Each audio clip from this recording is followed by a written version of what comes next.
Olá, meus caros! Sejam bem-vindos ao segundo episódio aqui do Café com Caton. Eu, primeiramente, gostaria de agradecer a todo mundo que comentou, que deu um like, que curtiu, que compartilhou. Eu postei o primeiro episódio em algumas mídias sociais, no Facebook, no YouTube, no Instagram, principalmente.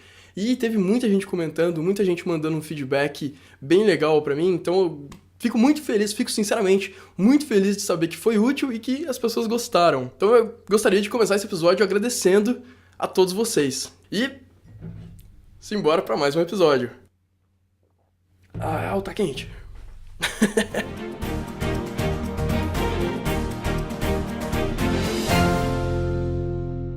Meu nome é Lucas Caton e eu ajudo pessoas a começarem a programar e avançarem em suas carreiras.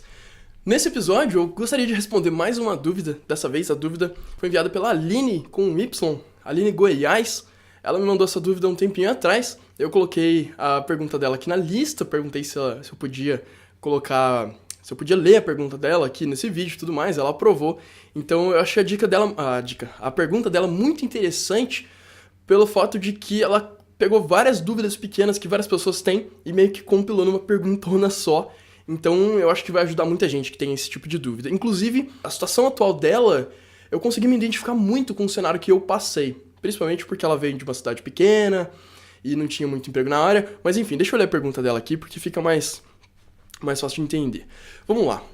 Olá, boa noite. Eu me chamo Aline e vi que você tem um blog que fala sobre programação e que também ajuda iniciantes, como eu, nessa área. Gostaria de pedir uma dica. Há muito tempo eu estudo, mas devido a tantos caminhos a seguir, eu estou sempre mudando de pensamento. É que sempre converso com algumas pessoas no Face sobre as quais tecnologias usar e tal, e cada uma geralmente fala uma coisa diferente. Então assim, antes de eu terminar a pergunta, eu vou meio que respondendo por partes, porque fica mais fácil. Pois é, Aline, isso de fato acontece, e eu diria que na área de programação isso acontece mais ainda, porque são muitas opções. Eu posso estar falando besteira, mas se você imagina, sei lá, um dentista, por exemplo, ele não tem muitas formas de, sei lá, de resolver uma cárie. Ele deve ter, tipo, 2, 3 opções no máximo, mas geralmente deve ter uma que é mais correta, mais padrão, digamos assim, mais comum. Programação não tem isso, são muitas opções, muitas linguagens, muitos frameworks, muitas metodologias. Dependendo da equipe, você pode seguir por um caminho, você pode usar Agile, você pode programar em português, você pode programar em inglês. São tantas variáveis, tantas possibilidades. Você pode programar para desktop, para web, para mobile. Enfim, é muita opção, é muita. Você tem que, enfim, verificar para qual navegador você vai suportar a sua aplicação, para qual celular, para qual versão do sistema operacional. Você tem que pensar em design, enfim, é muita coisa. Eu não tô dizendo, já, deixa eu só me adiantar aqui, eu não tô desmerecendo a profissão de dentista, muito pelo contrário. Mas o ponto é que são menos opções, são menos caminhos para ser escolhidos. Ou eu posso estar falando besteira, porque eu não manjo do assunto, foi um péssimo exemplo.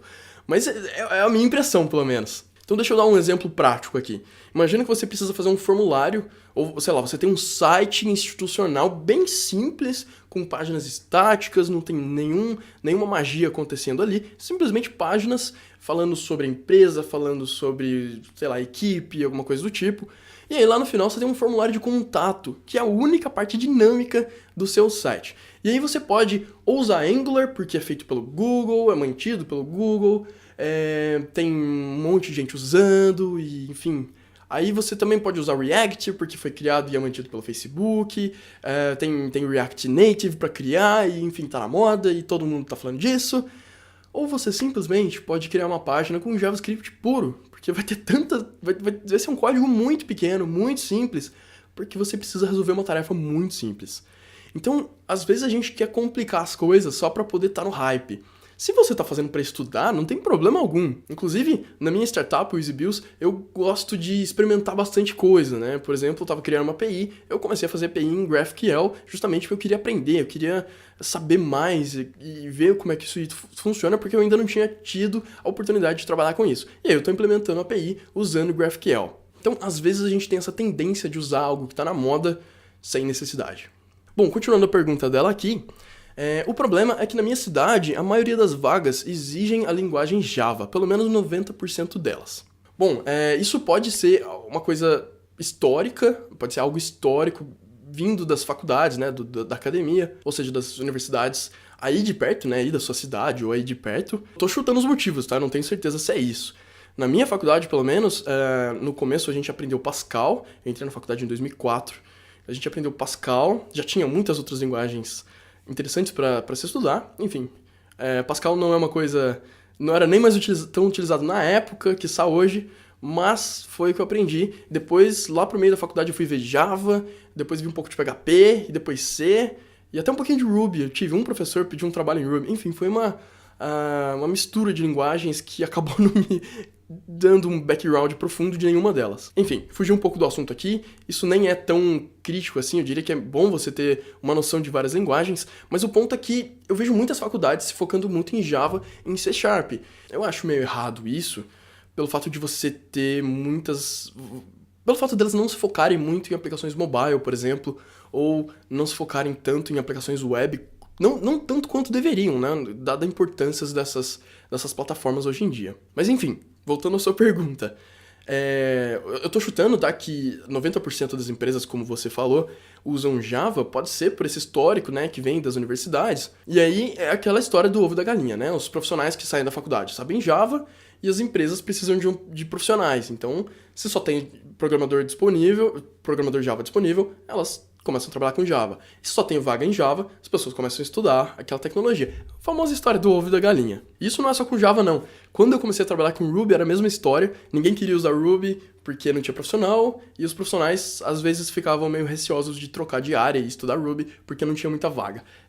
Com todas as tecnologias acontece isso. Continuando aqui a pergunta dela, então, eu tenho um curso de Ruby comprado e um de Java, e sinceramente não sei qual fazer, porque não sei o que é bom. Bom, eu te recomendaria, a primeira coisa, entender bem a diferença entre eles. Dependendo do tipo de aplicação que você precisa desenvolver, você deveria usar um ou outro. Se você vai desenvolver um aplicativo para Android, por exemplo, você deveria estudar Java. Se você vai, sei lá, desenvolver uma aplicação web, você deveria usar Ruby. Se você precisa desenvolver um jogo, com certeza você deveria usar Java, porque ele é muito mais rápido que Ruby. Enfim, entendeu a lógica? Não existe bala de prata, não existe uma solução perfeita, então é interessante você saber bastante a diferença entre elas. Uma vez um professor meu falou que você não deveria saber os pontos fortes da sua linguagem. Aliás, você deveria saber os pontos fortes, mas principalmente os pontos fracos. Se você não souber os pontos fracos, você vai acabar utilizando aquela linguagem nesse cenário de ponto fraco. Então, um exemplo, né? Se você quer fazer um jogo e você gosta muito de Ruby, talvez você tente fazer um jogo em Ruby, talvez não seja a melhor opção. Porém, se você quer resolver um problema que que é extremamente complexo, a linguagem Ruby é muito mais bonita, é muito mais simples, muito mais clean do que Java, que é mais verbosa, que tem mais burocracia, tem um monte de arquivo XML para configurar. Então, a primeira coisa é saber saber bem a diferença entre as plataformas, as linguagens que a gente tem disponível. Um outro exemplo também poderia ser se você quer estudar Machine Learning, né? Tem a linguagem R, tem Python, tem, enfim, algumas linguagens que já tem muitas bibliotecas. Não a linguagem em si, mas tem muitas bibliotecas em volta no ecossistema daquela linguagem que te ajudam, né? É o caso de Python. Eu vejo bastante amigos que querem fazer alguma coisa com Machine Learning e eles são programadores Ruby, mas eles vão pro Python, porque não faz sentido a gente reescrever tudo em Ruby, sendo que Python também é uma linguagem muito bacana e já tem tudo pronto. Então, não existe resposta certa. Você deve escolher o que melhor te atende, dependendo do caso. Tem aquele ditado também, para quem só tem martelo, tudo é prego. Então, se você só sabe uma linguagem, você vai tentar resolver todos os problemas com aquela linguagem específica. Continuando a pergunta aqui, e assim eu nunca chego a lugar nenhum, por isso gostaria, caso você pudesse me dar umas dicas, da ajuda sua. Bom, se você ainda não sabe qual tipo de projeto, né, qual cenário que você vai encontrar, qual tipo de projeto que você vai desenvolver e tudo mais, eu te recomendaria muito a linguagem Ruby, por ser uma linguagem fácil de começar, uma linguagem bem limpa, ela é extremamente poderosa, então ela agrada desde iniciantes até usuários programadores mais avançados, e com ela você resolve muitos problemas que a gente encontra hoje em dia. Aí ela continua aqui, queria muito um estágio, mas todos daqui falam que se eu quiser estagiar, eu terei que aprender Java mesmo. Ou você pode procurar emprego em uma cidade vizinha. Alguns aqui que me seguem conhecem a minha história. Eu vim de uma cidade chamada Roseira, interior de São Paulo, com 8.000 habitantes. 8.000 habitantes, como você pode imaginar, não tem nenhuma empresa de tecnologia. Praticamente não tem empresas, ponto. Mas empresa de tecnologia, não tinha, muito menos com programação. Então eu comecei a estagiar numa cidade vizinha e era mais ou menos assim. Eu estagiava numa cidade para esse lado e depois eu fazia faculdade pro outro lado. E eu viajava todo dia nesse caminho doido aí, gastando muitas horas. Passou um tempo, eu comecei a trabalhar numa outra cidade mais longe e eu gastava por volta de 3 horas e meia dentro de um ônibus todo santo dia. Mas foi uma fase, depois disso tudo melhorou. Porque nessa fase você tá aprendendo, você tá ganhando mercado, você tá ganhando reputação, você vai ser reconhecido por outras empresas, você tá aprendendo, você tá evoluindo a sua carreira. Então eu acho que vale a pena um esforço desse tipo. Continuando a pergunta dela aqui, outros já falam em trabalho de freelancer, o que ela já acha bem difícil. Eu acho que fazer freela é legal, freela é o jeito que a gente chama freelancer, fazer freela é legal, mas eu acho que se você tá começando agora, pode não ser uma boa opção porque você ainda não tem muita experiência. É a mesma coisa de trabalho remoto, que também pode ser uma opção, já que na nossa cidade não tem empregos com as tecnologias que você quer. Também acho legal, essas duas opções são extremamente viáveis, porém, como você está começando, eu acho que é mais interessante você estar presente num escritório do lado de outras pessoas, presencialmente, de uma forma que você possa chegar na mesa de uma pessoa, falar, dá licença, posso te perguntar uma coisa? Geralmente, pessoas mais experientes, você chega e mostra o seu código, mostra o tipo de problema que você está resolvendo, e aí você consegue ter essa discussão, assim, de uma forma mais rápida, em vez de ter que... Geralmente, quando a gente trabalha remoto, você tem que chamar por Skype, por Hangouts, não é a mesma coisa. Eu diria que é mais interessante você trabalhar pessoalmente quando você está começando. Inclusive, aproveitando aqui para fazer um jabazinho, o primeiro episódio foi sobre freelancers, então clica aqui, você vai direto pro link lá que eu falo um pouco mais sobre trabalhar como freelancer. Uma outra sugestão interessante é procurar meetups de Ruby, que você falou que quer estudar, ou ainda de qualquer outra tecnologia. Meetups são essas reuniões, esses encontros de comunidade de determinada tecnologia. Por exemplo, na comunidade Ruby tem o Guru SP, que eu fiz parte há muito tempo e participava sempre, era muito legal. Pessoas sensacionais que vão lá, sinto muito saudade do pessoal de lá. E era um encontro bacana, porque você faz amigos, você pergunta para as pessoas onde elas trabalham, as pessoas divulgam vaga de trabalho, então você fica mais no meio ali do mercado, entendendo como é que tudo está funcionando, que caminho as coisas estão seguindo.